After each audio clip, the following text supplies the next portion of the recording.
使100萬培養細路仔，不如你講呢，撈100萬俾佢過日子好過啊！我就係話講一句話，最窮唔能夠窮教育。呢句話呢係資本同老百姓設下嘅客，就係想父母呢心甘情願咁樣跳落去。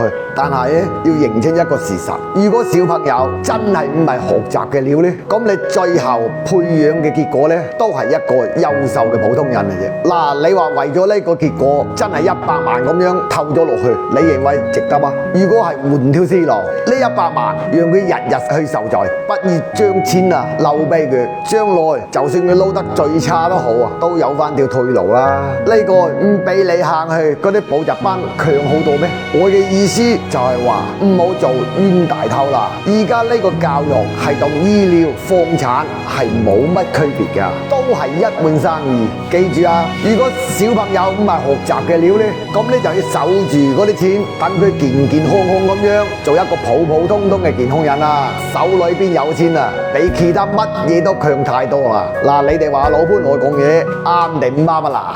嗱，精神！